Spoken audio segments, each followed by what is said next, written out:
In the heart of Manhattan, where the secrets hide behind diamond chandelier, a woman stood on the edge of betrayal and revenge. Stop for effect. Cassandra Blake's heels gently clicked on the marmor floor in the penthouse ballroom, and glowed as a promise through the windows from the city's horizontal floor to the ceiling. At the age of 38, he was a vision, the bright on her object hair, her emerald dress shimmered with each stage. For the world, she was the innocent wife of Victor Langston, who was the billionaire talent behind Langstone Technologies. But tonight something was wrong. Victor's eyes were too long on Sophia Welmont to cut pretty sharp glass with a smile with a young air. Cassandra slid into a shady alcove, where a moment of peace was sought from the chaos to the gala. When he heard it, behind a velvet curtain, the dress, smaller and toxic.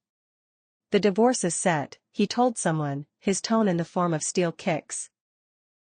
Cassandra gets $5 million, nothing more than this. Offshore accounts $500 million are being discontinued. She will never find them. Stop for effect. His heart stopped. Divorce? Offshore accounts? 10 years of marriage. The loyalty reduced her victims a pallet, while Victor made a new life plan with Sophia. Earth increased through him, but Cassandra did not abolish. She got straight, her eyes were narrow. He thinks he can delete me? He is about to learn who I really am.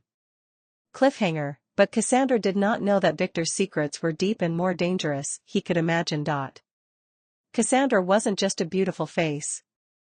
She was a strategist and she was ready to fight. Stop for effect. Cassandra did not throw time on tears. He needed someone who could highlight Victor's financial empire. To highlight the rich and powerful, enter into a disgusting explorer Marcus Reed. She found her in a disorganized office in Brooklyn, the sharp blue eyes scanned him as a book.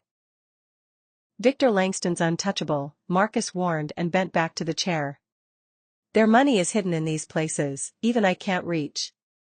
Now in depth, Cassandra said, his voice is like iron. I don't want to pay you to bury him. Marcus picked up an eyebrow, conspired. You are not what I expected, Mrs. Langston. Call me Cassandra. And I did what someone expects. His treaty was sealed. Marcus transferred a pigeon in Victor's world, the bank through a cycle of shell companies in Cammonson and Panama.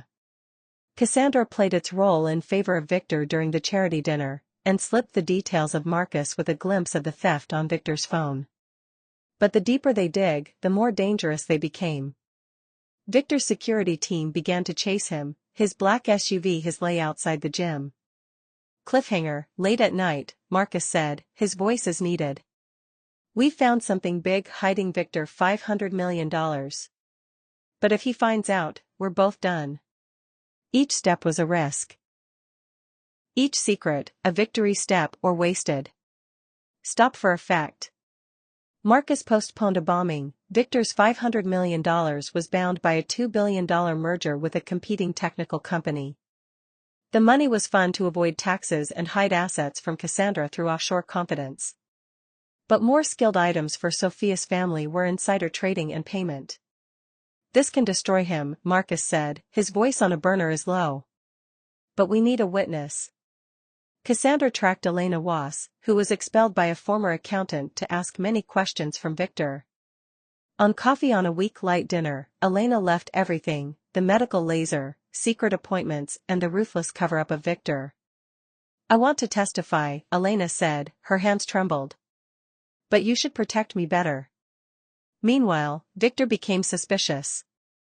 In a stressful dinner in his penthouse, he leaned to the table, his eyes cools.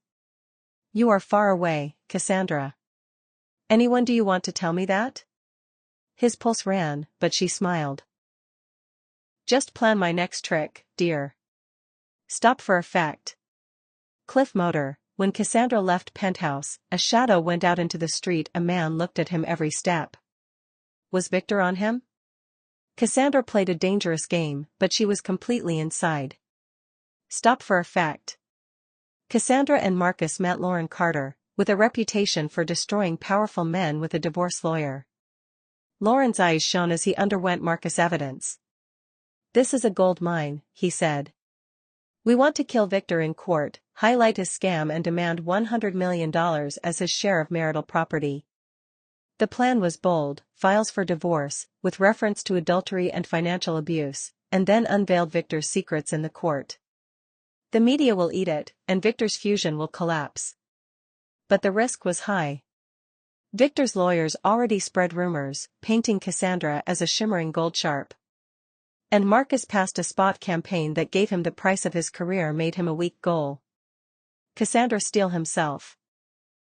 "I've been convicted by reducing my entire life," he told Lauren.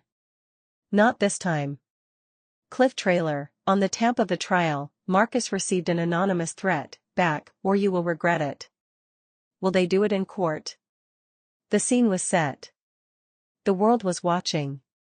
And Cassandra was ready to strike. Stop for effect. Courthouse Manhattan was a circus, with a flock of reporters and cameras. Victor's legal team, led by Ruttless Richard Holt, attacked first. "Cassandra Blake is an opportunist of an opportunity for a fame," Holt announced, and offers him $5 million. Go calm. The media lifted her up and noticed her a villain. He sat in the Cassandra courtroom, and his heart was fast, but his face was calm. Lauren said his first witness, Marcus Reed. He took the position, presented a digital brand of Victor's crime transfer, counterfeit documents, and email connecting Sophia's family to the plan. Elena Wass confirmed the evidence that the courtroom repeated. Despite Victor's dazzle, her voice was stable. Judge Margaret Ellison bowed forward, his phrase was unlimited. Victor's team strolled, but LED losses. Media raise it, Billionaire's secret luck exposed. Victor's merger said, and began to whisper the federal investigation.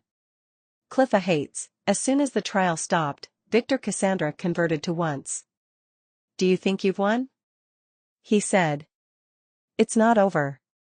Cassandra would not only have justice. She would write the story again. Stop for effect. After the testimony in the weeks, Judge Allison gave his judgment. Cassandra was awarded the hidden assets of $100 million minus 20%. Victor, decided as a marital property. The courtroom gasped. Victor's face was a mask of rage, his heritage fell. The merger collapsed, and federal agents started an investigation into his funding. Cassandra went up with the courthouse cameras. He didn't smile. He didn't need him to win more than money. He had picked up his power. From the trapper's ash, Cassandra made something invincible. Stop for effect. Cassandra did not disappear in luxury. He launched the Black Foundation, where he was taught for women who escaped from a shelter of $100 million, legal aid, and toxic conditions. His story fascinated the world as a symbol of flexibility, from London to Los Angeles. Meanwhile, Victor met the prosecutors and a broken reputation. The person who once controlled the technology was now a pariah, and evaporates the wealth and influence. Cassandra Blake wasn't just a survivor. It was a revolution. Stop for effect. A year later, Cassandra stood on a platform and approached the global audience at a summit for empowerment. His voice was clear: "No one is allowed to write your story, but you." Stop for effect. The audience roars. Somewhere, in a lone office, Victor saw, and knew she had lost everything she had reduced.